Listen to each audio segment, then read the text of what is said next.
Open the Gospel of John, chapter 1, verse 1. In the beginning was the Word, and the Word was with God, and the Word was God. Every Christian knows this verse. Every pastor quotes it from the pulpit. Every Sunday school child memorizes it before they can even read.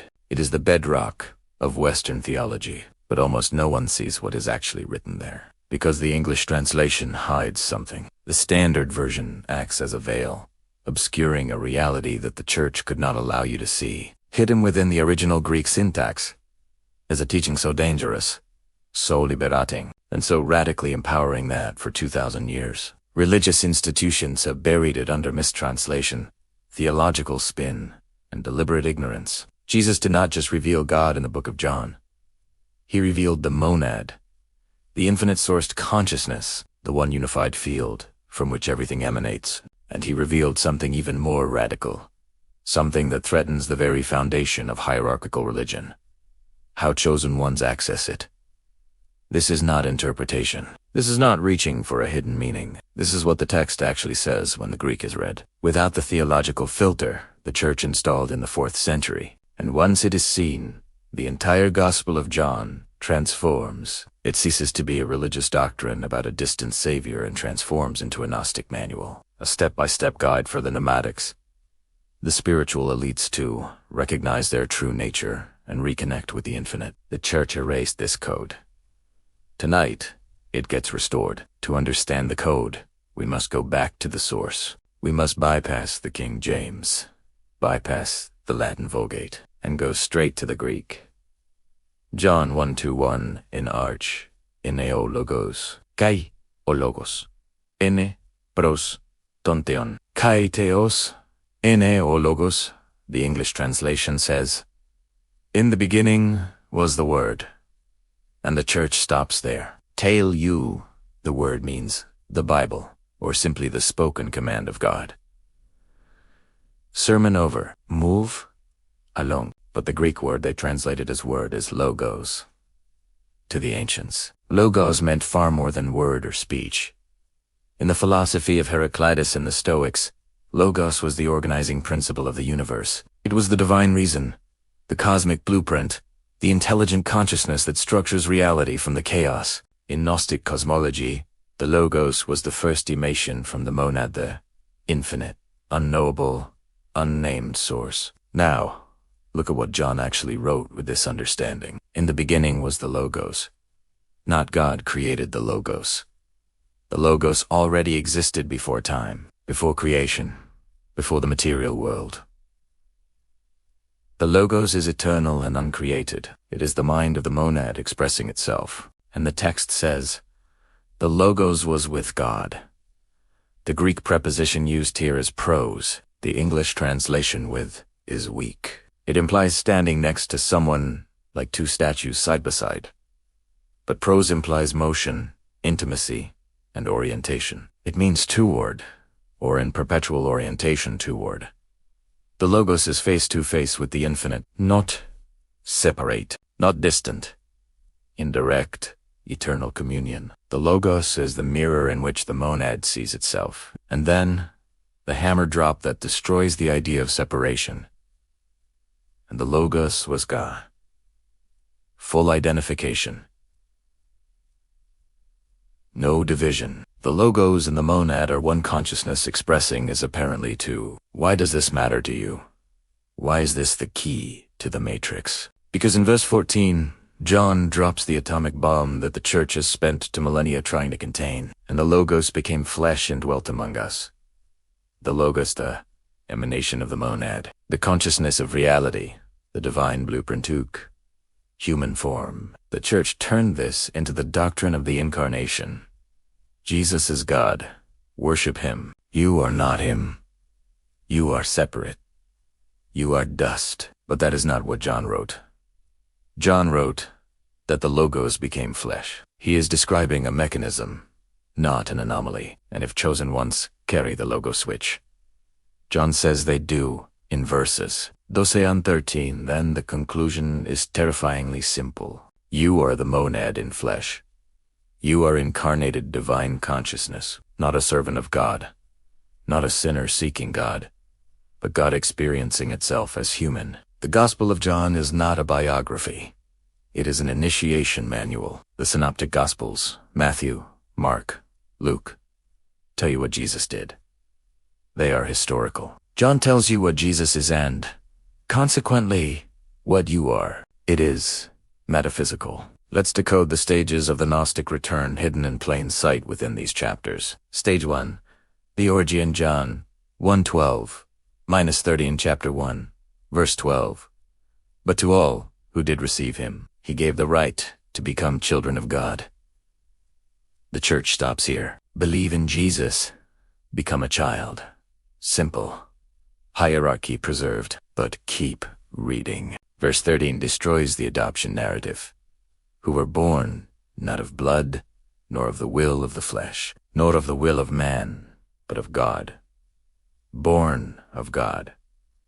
The Greek word is gi. It means begotten from, sired by, or sourced from.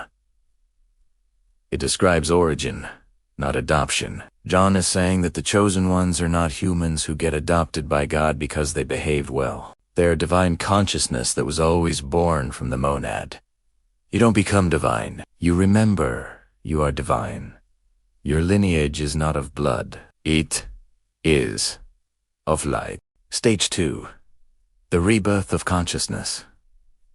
John 3. Chapter 3. The rebirth. Nicodemus, a ruler of the Jews, comes to Jesus at night. He asks how to enter the kingdom. Jesus says, unless one is born again, he cannot see the kingdom of God. The church turned this into a baptism ritual. Dunk in water, sign a card, join the club. But Jesus is talking about Gnosis. Born of water refers to physical incarnation, the water of the womb. Born of spirit refers to recognizing the monad spark within. Nicodemus is confused because he is thinking biologically.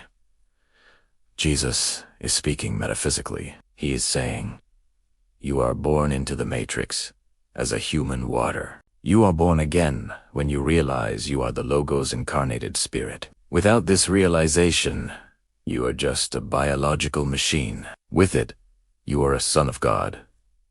Stage 3. The I Am Presence. John 8:58. Chapter 8. The Confrontation. The Pharisees ask Jesus who he thinks he is. They ask him about his age. He responds with a statement that creates a riot. Before Abraham was, I am. He was. He uses the eternal present tense. Ego Eimi. This is the same phrase the monad used to speak to Moses from the burning bush. I am that I am. Jesus is not claiming to be a 33-year-old man who is older than Abraham. That is physically impossible. He is identifying as the eternal consciousness that exists outside of linear time. The monad does not exist in time. It exists in the eternal now. Jesus is revealing that the Logos consciousness he embodies is the same consciousness that is in you. You are not your age. You are not your history. You are the I am observing it all. Stage 4. The Union John 10:30 and 17:21, chapter 10. The most dangerous verse in the Bible. I and the Father are one. The church says, Trinity. Special case. Don't touch. Only Jesus can say that. But look at John 17:21. Jesus prays for his disciples and for you, that they may all be one, just as you, Father, are in me, and I in you, that they also may be in us. Literal oneness. Jesus is not hoarding divinity. He is sharing the blueprint. He is saying, what I have achieved total union with the monad is available to you. The church cannot allow this. If you can achieve union with God directly, the Pope is out of a job. The tithe plate is empty. The control grid dissolves. Jesus came to show you that the separation between God and man is an illusion. So, how did we lose this? How did the manual become a cage? The Gospel of John was written around 90 to 100 AD. At that time, Gnostic Christianity branch that taught direct knowing was flourishing. But by the 4th century, the empire hijacked a faith. Constantine needed obedience, not enlightenment. They couldn't destroy the Gospel of John because it was too popular. So they did something smarter. They installed a filter. They dogmatized the interpretation. Jesus is God. You are human. The gap is infinite. The church is the bridge. They mistranslated logos to word to make it sound like a command, not a consciousness. They mistranslated Son of God to mean biological exception rather than metaphysical blueprint. They turned a manual for liberation into a tool for subjugation. They convinced you that the light Jesus spoke of was external, something you had to beg for, but they could not erase the Greek.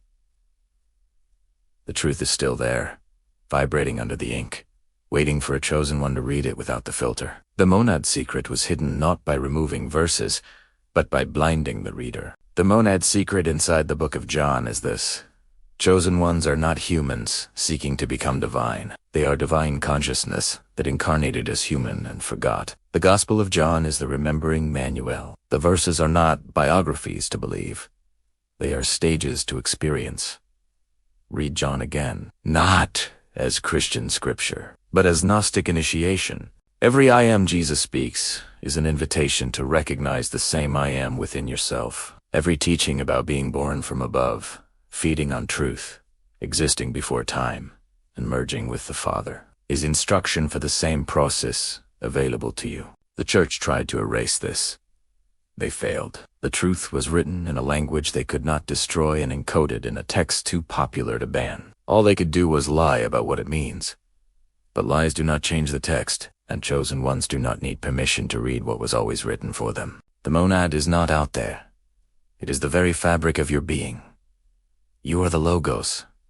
You are the Word made flesh. If this recognition landed, if the Gospel of John will never read the same way again, I want you to make a declaration. Comment below. I am the Logos, not as a prayer, as a recognition, as a truth. John wrote it for you to remember. Welcome home.